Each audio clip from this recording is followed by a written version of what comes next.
kali ini kami dari kelompok 8 akan membuat video tugas mata kuliah Hukum Laut Internasional. Kami akan membahas tentang laut teritorial. Baik, sebelumnya kami akan memperkenalkan diri terlebih dahulu. Perkenalkan, saya Diba Syakira.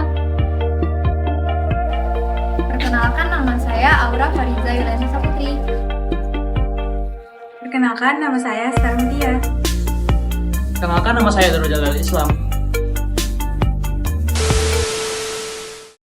Laut teritorial merupakan suatu wilayah laut yang terletak di sekitar garis pantai suatu negara dan berada di kedaulatan nasionalnya.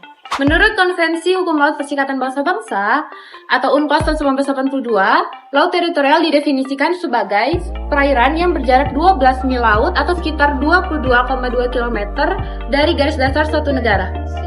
Lebar laut teritorial maksimum 12 mil laut sebagai bagian dari keseluruhan paket rezim-rezim hukum laut. Khususnya yang pertama, kebebasan transit kapal-kapal asing melalui suatu selat yang dipergunakan untuk pelayaran internasional. Yang kedua, hak akses negara tak berpantai atau landlocked countries. Yang ketiga, tetap dihormatinya hak lintas damai melalui laut teritorial.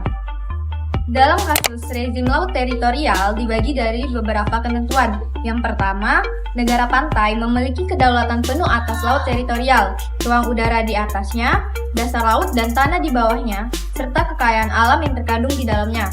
Lalu yang kedua, dalam laut teritorial berlaku hak lintas damai bagi kendaraan-kendaraan air asing.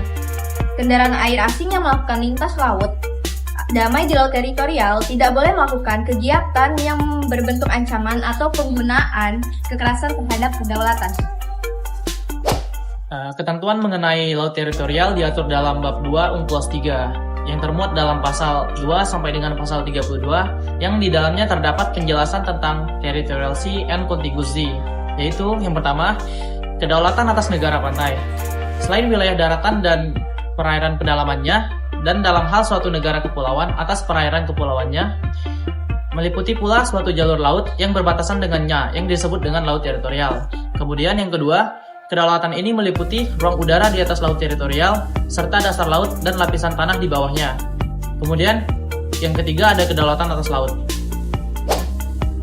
Penetapan lebar laut teritorial dan batas terluar laut teritorial dalam UNCLOS bab 3 yaitu yang pertama, setiap negara mempunyai hak untuk menetapkan lebar laut teritorialnya sampai suatu batas yang tidak melebihi 12 mil laut, diukur dari garis pangkal yang ditentukan sesuai dengan ketentuan konvensi ini. Yang kedua, batas terluar dari laut teritorial adalah garis yang berjarak di setiap titik dari titik yang terdekat garis pangkal sama dengan lebar laut teritorial. Sekian video tugas dari kelompok kami. Terima kasih.